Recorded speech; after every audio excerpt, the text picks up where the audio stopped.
Hello students, welcome to my YouTube channel. My name is Munaza. Today we are going with another lecture of current electricity. आज हमारा new chapter है जिसका नाम है current electricity. तो आज हमने डिटेल में पढ़ लिया था इलेक्ट्रोमैग्नेटिज्म का लेक्चर। तो आज हम पढ़ेंगे करंट इलेक्ट्रिसिटी के बारे में। तो करंट इलेक्ट्रिसिटी का इसमें हम पढ़ेंगे इसका इंट्रोडक्शन, उसकी डेफिनेशन और उसके जो करंट होता है उसके टाइप्स भी पढ़ेंगे और उसके जो डिफरेंट फॉर्म्स हैं वो भी हम पढ़ेंगे। तो जल्दी से चैनल को सब्सक्राइब कीजिए, लाइक कीजिए और शेयर कीजिए। तो let's start with the introduction of the current electricity. So current electricity basically होता क्या है? ये एक क्या है, मतलब इलेक्ट्रिसिटी एक मतलब कि हमें पावर को ट्रांसफ़र करने का एक तरीका है जिससे हम पावर को ट्रांसफ़र करते हैं। मतलब कि जहाँ पे पावर प्लांट पे एक इलेक्ट्रिसिटी प्रोड्यूस होती है एक बड़े मिक़दार में और वहाँ से हमें आती है इलेक्ट्रिसिटी हमारे घर तक। तो ये क्या है, एक ट्रांसमिशन है पावर का। और इलेक्ट्रिसिटी की डेफिनेशन हम पढ़ें तो इलेक्ट्रिसिटी की डेफिनेशन क्या होगी? तो हम अगर डेफिनेशन पढ़ें इलेक्ट्रिसिटी की तो डेफिनेशन आपने छोटे क्लासों में पढ़ी होगी कि इलेक्ट्रिसिटी की डेफिनेशन क्या होती है। तो इट इज द ब्रांच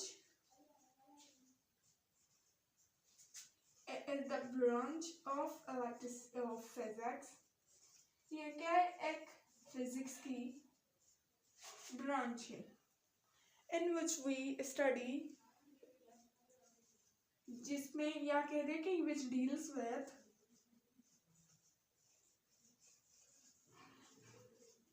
इसमें हम क्या पढ़ते हैं, स्टडी ऑफ चार्जेस। तो करंट इलेक्ट्रिसिटी में हम क्या पढ़ते हैं, चार्जेस की स्टडी करते हैं हम करंट इलेक्ट्रिसिटी में। बेसिकली हमें पता है कि चार्जेस कब रेस्ट में होती हैं या कब वो मोशन में होती हैं। तो वो या भले मोशन में हो या भले वो रेस्ट में हो या फिर वो मतलब कि कोई भी स्टेट में हो, पोजीशन स्टेप हो, उनका मोमेंटम, चार्जेस की हर एक चीज़ जो होती है ना चार्जेस से रिलेटेड वो हम पढ़ते हैं इस इलेक्ट्रिसिटी में। तो इलेक्ट्रिसिटी के क्या हो गए, दो हो गए टाइप्स, मतलब कि स्टडी के क्या हो गए, दो हो गए इसके। एक होता है इलेक्ट्रोस्टैटिक्स और दूसरा होता है इलेक्ट्रोडायनामिक्स।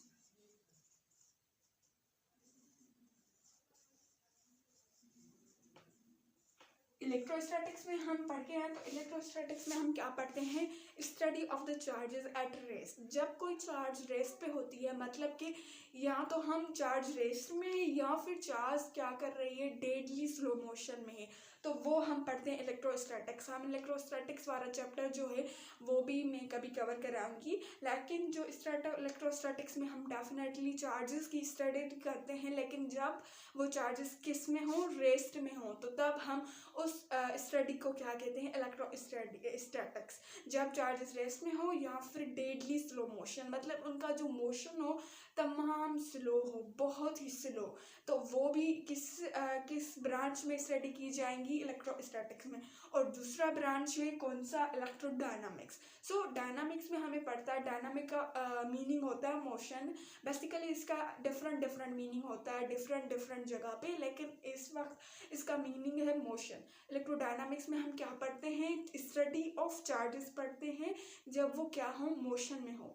जब कोई चार्ज मूव कर रही हो तो उसकी स्पीड क्या होगी, उसकी वेलोसिटी, उसका मोमेंटम, ये सारी चीज़ें हम क्या पढ़ते हैं, इलेक्ट्रोडायनामिक्स में पढ़ते हैं। तो करंट इलेक्ट्रिसिटी भी बेसिकली क्या है, इलेक्ट्रोडायनामिक्स है। करंट क्या है, फ्लो ऑफ चार्जेस है, जो हम आगे डिटेल में पढ़ेंगे करंट क्या है। तो करंट क्या है, फ्लो ऑफ चार्जेस है। तो करंट भी किस में आता है, इलेक्ट्रोडायनामिक्स में। इलेक्ट्रोडायनामिक्स में हम study of charges at motion पढ़ते हैं, तो करंट में भी, इलेक्ट्रिसिटी में भी क्या होता है, चार्जेस का मोशन होता है। तो ये था, हमने पढ़ लिया इलेक्ट्रिसिटी की डेफिनेशन और उसका इंट्रोडक्शन। अब हम पढ़ेंगे करंट। बेसिकली करंट होता क्या है, तो बेसिकली करंट होता क्या है, करंट क्या है, एक फ्लो है। करंट की जो मीनिंग है वो होती क्या है, फ्लो है। लेकिन हम करंट इलेक्ट्रिसिटी पढ़ रहे हैं तो इसमें क्या पढ़ेंगे, फ्लो ऑफ चार्जेस पढ़ेंगे। करंट का मतलब फ्लो होता है, कोई भी चीज़ फ्लो कर रही है, जैसे वाटर का फ्लो होता है, कोई भी चीज़ फ्लो होती है तो वो इसमें करंट होता है। लेकिन हम जब फिजिक्स में आए करंट की मीनिंग लेकिन क्या लेते हैं हम, फ्लो ऑफ चार्जेस होती है। तो करंट क्या है, एक चार्जेस जब फ्लो करती हैं तो हम उसको क्या कहते हैं, करंट कहते हैं। सो ये तो हमने पढ़ लिया कि करंट होता है क्या है या करंट की डेफिनेशन। लेकिन ये करंट कैसे प्रोड्यूस होता है, कोई भी मतलब कि वायर हो या जहाँ पे इलेक्ट्रिसिटी प्रोड्यूस की जाती है तो करंट कैसे मतलब कि जनरेट कैसे किया जा सकता है, कोई भी करंट। सो सबसे पहले तो क्या होता है, हमें पता है कि डक्टाइल मेटल्स होते हैं। ये हम लेते हैं एक डक्टाइल मेटल। डक्टाइल मेटल का तो हमें पता है क्या होते हैं, लेकिन नहीं भी पता तो मैं बता देती हूँ कि डक्टाइल मेटल्स एक ऐसे मेटल्स होते हैं जिससे हम वायर्स को बना सकते हैं। मतलब कि कोई जैसे आयरन है, आयरन से हम उसको हैमर से काटते हैं और उससे पतली सी क्या बनाते हैं, हम वायर बनाते हैं। सो कोई भी ऐसा मेटल जिससे हम वायर बना सकें तो उस मेटल को हम क्या कहते हैं, डक्टाइल मेटल्स कहते हैं। तो आगे इस बात समझ में, तो डक्टाइल मेटल्स क्या होते हैं, तो चलिए आगे बढ़ते हैं। तो डक्टाइल मेटल सही है, डक्टाइल मेटल क्या होता है, उसमें क्या होते हैं, एटम्स होते हैं, बहुत सारे एटम्स होते हैं। यहाँ पे मैं थोड़ी ड्रा कर रही हूँ, ठीक है, अनलिमिटेड एटम्स होते हैं, सही है। तो डक्टाइल मेटल्स एक ऐसे मेटल्स हैं जिसमें एटलीस्ट एक इलेक्ट्रॉन तो फ्री होगा ही होगा। मेटल्स हम कहते क्या है, किसको हमने पढ़ा है कि मेटल्स क्या होते हैं, उसमें फ्री इलेक्ट्रॉन्स मौजूद होते हैं। लेकिन डक्टाइल मेटल्स एक ऐसे मेटल्स हैं जिसमें एक तो एक फ्री इलेक्ट्रॉन होगा ही होगा, ठीक है। तो ये क्या हो गया, फ्री इलेक्ट्रॉन, हर किसी का एक एक क्या होगा, फ्री इलेक्ट्रॉन होगा। और इन सारे इलेक्ट्रॉन्स की कलेक्शन को हम क्या कहते हैं, इन सारे इलेक्ट्रॉन्स, जब हर किसी में से क्या हो रहा है, इलेक्ट्रॉन, हर एटम में से क्या आ रहा है, एक इलेक्ट्रॉन आ रहा है, तो उन सारे इलेक्ट्रॉन्स की कलेक्शन को हम क्या बोलेंगे, इलेक्ट्रॉन क्लाउड, और क्या बोलते हैं हम, इलेक्ट्रॉन गैस, ठीक है। तो हम उनको क्या कहते हैं, सारे इलेक्ट्रॉन्स की कलेक्शन को हम इलेक्ट्रॉन क्लाउड कहते हैं या फिर हम उनको इलेक्ट्रॉन गैस कहते हैं। और ये जो होते हैं, जो एटम्स के बीच में जिसमें ये इलेक्ट्रॉन्स होते हैं, उन स्पेस को हम क्या कहते हैं, inter atomic space.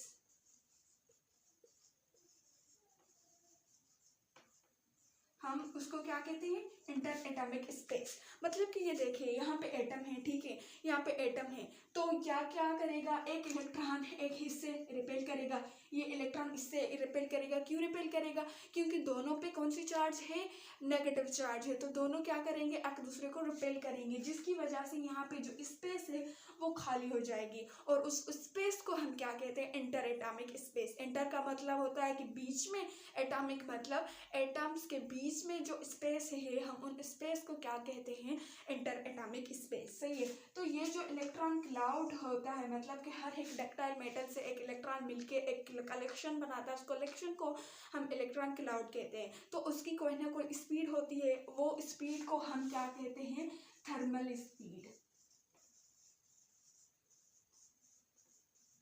Thermal speed, और वो कितनी होती है, 10⁻³ मीटर पर सेकेंड, मतलब के 1000 मीटर पर सेकंड उनकी थर्मल स्पीड होती है उन इलेक्ट्रॉन गैस की या इलेक्ट्रॉन क्लाउड की। हम लेकिन पढ़ क्या रहे हैं, हम क्या पढ़ रहे हैं कि करंट कैसे प्रोड्यूस होता है। तो लेकिन अभी तक करंट कोई भी प्रोड्यूस नहीं हुआ है। हम क्या किसकी तरफ जा रहे हैं, करंट कैसे प्रोड्यूस होता है, लेकिन अभी तक करंट प्रोड्यूस नहीं हो रहा। हम मेटल्स की बात की, हमने कंडक्टर की बात की और थर्मल स्पीड की बात की, ठीक है। लेकिन जब हम इस कंडक्टर को जैसे ही क्या करेंगे, बैटरी से कनेक्ट करेंगे तो क्या होगा, एक पोटेंशियल डिफरेंस क्रिएट होगा।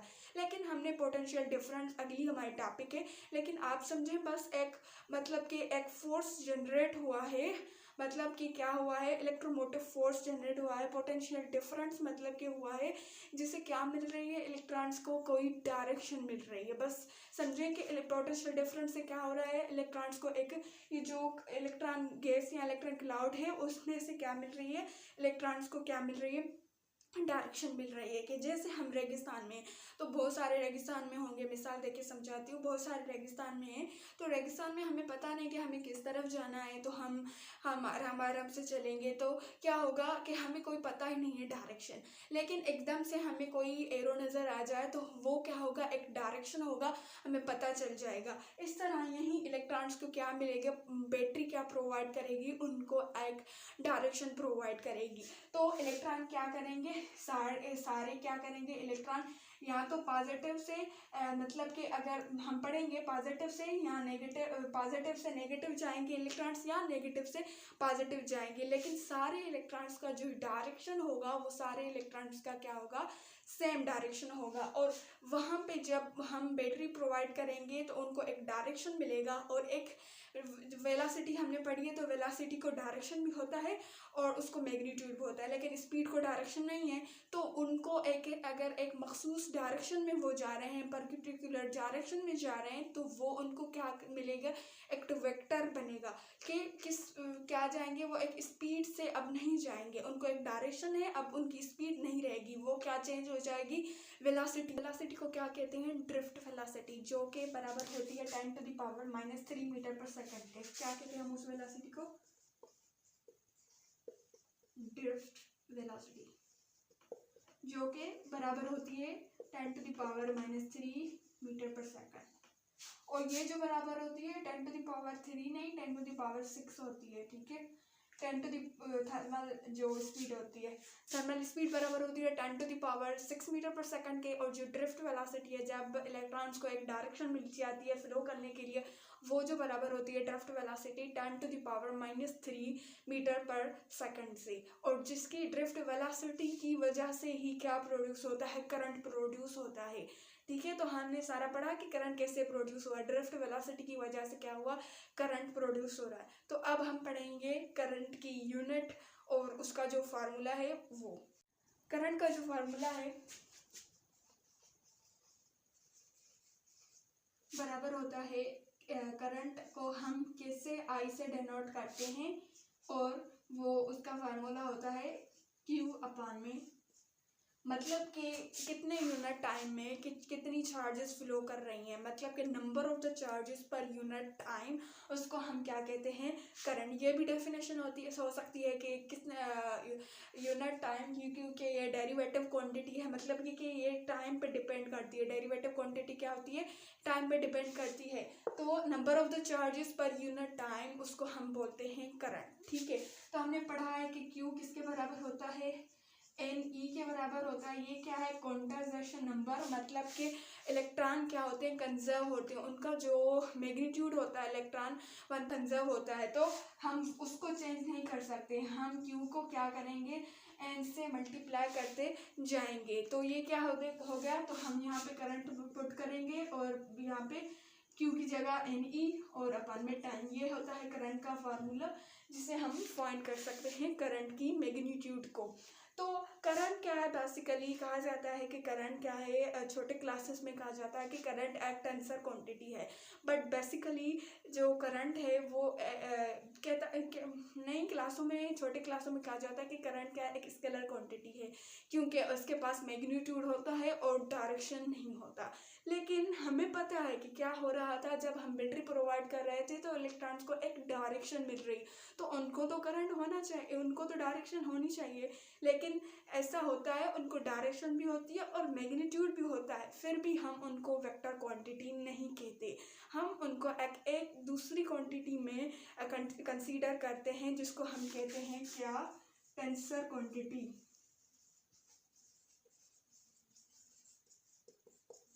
टेंसर क्वांटिटी, ठीक है। इसके पास एक मैग्नीट्यूड भी हो गया, डायरेक्शन भी हो गया, लेकिन हम इसको क्यों नहीं कहते कि ये एक वेक्टर क्वांटिटी है, इसलिए हम नहीं कहते क्योंकि ये वेक्टर लॉ को ओबे नहीं करता। अब आपके जहन में आएगा कि वेक्टर लॉ क्या होता है, तो उसको भी हम डिस्कस करते हैं कि वेक्टर लॉ होता है। देखिए एग्जाम्पल से लेते हैं, ये क्या हो रहा है, एक इलेक्ट्रॉन्स आ रहे हैं, एक करंट आ रहा है, ठीक है। वो क्या हो रहा है, करंट की जो वायर्स हैं वो डिवाइड हो रही हैं 2 में, ठीक है, और वहाँ पे जो वो मिल रही हैं, ठीक है। तो हमने यहाँ पे जो करंट प्रोवाइड किया है वो 7 एम्पियर है, ठीक है, 7 एम्पियर है। तो वहाँ पे जो करंट यहाँ पे एक वायर में गया 3 एम्पियर, वहाँ पे गया 4 एम्पियर, ठीक है, डिवाइड हो गया। और यहाँ पे वो करंट आना चाहिए कितना, से 7 एम्पियर, क्योंकि ये law of conservation of energy है, जितना हम करंट प्रोवाइड कर रहे हैं उतना ही करंट वापस आना चाहिए। तो ये law of conservation of energy है। लेकिन वेक्टर लॉ क्या कहता है? वेक्टर लॉ होता है कि फोर्स, ये एक क्या है, परपेंडिकुलर फोर्सेस हैं, ठीक है, परपेंडिकुलर फोर्सेस हैं। तो वेक्टर्स, परपेंडिकुलर वेक्टर्स को हम कैसे ऐड करते हैं, वेक्टर लॉ कैसे ऐड करते हैं, उनका फार्मूला होता है f(x)² प्लस क्या होता है f(y)²।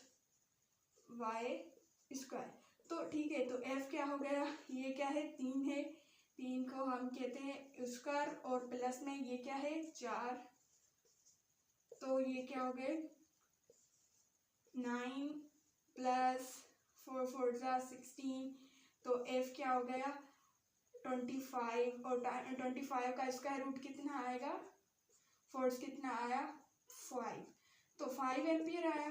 तो लेकिन यहाँ पे तो 7 एम्पियर आना चाहिए, ये 5 एम्पियर कैसे आया?